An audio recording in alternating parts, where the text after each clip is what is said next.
it came time to do the pre-sequel, we were trying to look for characters that could show up and do really cool stuff, but also had a context existing beforehand. So what we did was we looked at the characters who were actually around Handsome Jack at the time and said, are any of these characters that we'd like to turn into something? Are any of these characters worth exploring? And so what we landed on, we got Nisha, the Lawbringer, we've got Athena, we've got Wilhelm, and of course, Claptrap. There's 2 female characters, there's 1 male character, and there's a robot. It's about reflecting people as they are in the world, as we are in our fans, and people as they are, right?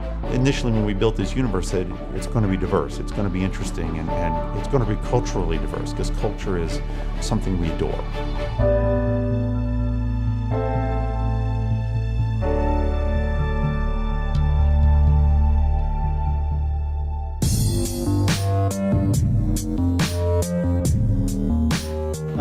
I got some feedback from Zach on the Sugar Wraths and how we're going to have the Wrathids attack the player, so I'm going to try out a couple of suggestions that he made, including giving them a lightning tether. It could be funny, so I'm going to try it.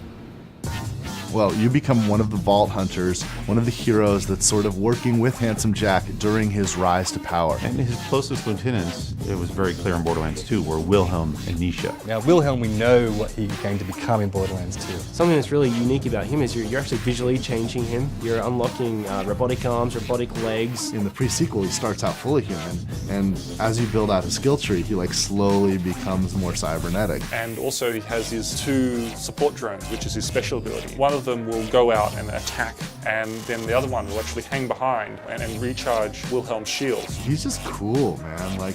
You feel like I'm just cool.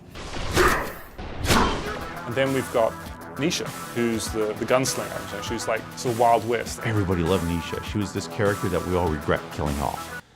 Spoiler, yeah. So when you meet Nisha, she is a bandit that kills other bandits. She's just worse than Handsome Jack in many ways. She just enjoys strangling puppies. She's actually just about the most evil character in the entirety of the Borderlands universe, and that's kind of fun. I know people have been asking, does Nisha have the whip? Well, yes, she has the whip, and it's a long-range melee attack. So Nisha's action skill is called Showdown, and it allows her to automatically aim at enemies. It gives her a bunch of buffs to a bunch of different things. And then if you iron sight and then quickly switch targets, you get that Clint Eastwood feeling of bam, bam, bam, bam, bam, and then just sort of sheathing your gun really quickly. It's a thing that you're going to use in every single combat you get into because it's that useful. So what you're going to see here is during the action skill, any guy you shoot, the bullets will ricochet and hit multiple guys. So here's some torques. All right. So there's more guys here. So can I reset my action skill really fast? Do you have it? Oh, actually, it's going pretty cool. All right, do it. Okay, that is cool. Okay, I see the ricochet going on. Oh, that is cool. That Torque Queen did not survive that at all.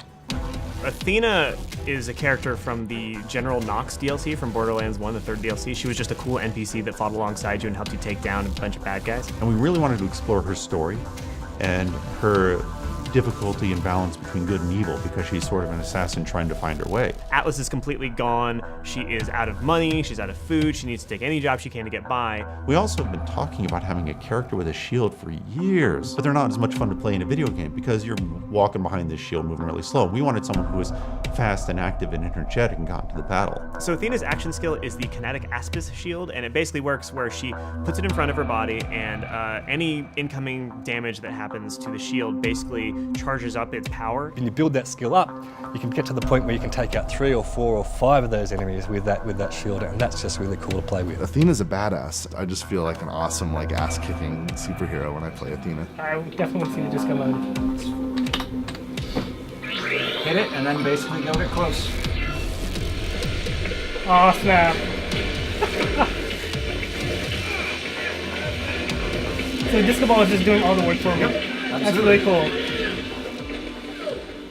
For the 4th character, I could tell many stories, but the truth is, Randy Pitchford, the president of this company, really wanted to play as Claptrap. Claptrap is a wild character. We know Claptrap. He's been in the series forever. Claptrap is a Hyperion robot, so there's a really interesting set of narrative circumstances that allow him to actually be on Handsome Jack's team in that time between Borderlands 1 and 2. The idea is great. Hey, wouldn't it be interesting to finally play as Claptrap? But what does that actually mean? Claptrap's a little bit incompetent. He's a little bit of unpredictable. And he's kind of an idiot. Lovable idiot, but he's kind of an idiot. I think Hyperion actually labeled it as malware at some point. His action skill is lunacy. If you don't want to be Claptrap, you definitely want him on your team, because when Claptrap uses his action skill, it affects everybody in the game. and oftentimes for good, but sometimes just weird stuff happens, just goofball stuff, and the whole gameplay changes. People are kind of telling the story of their experience of playing it as Claptrap, and everyone's going to have a completely different story to tell. Oh, yeah, baby, come on!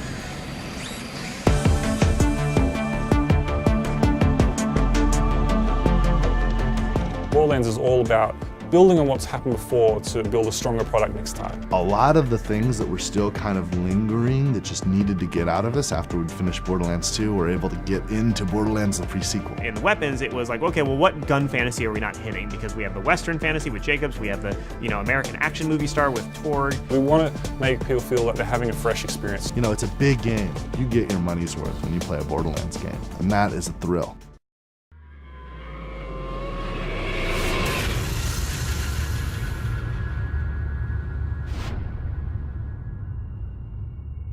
You coming?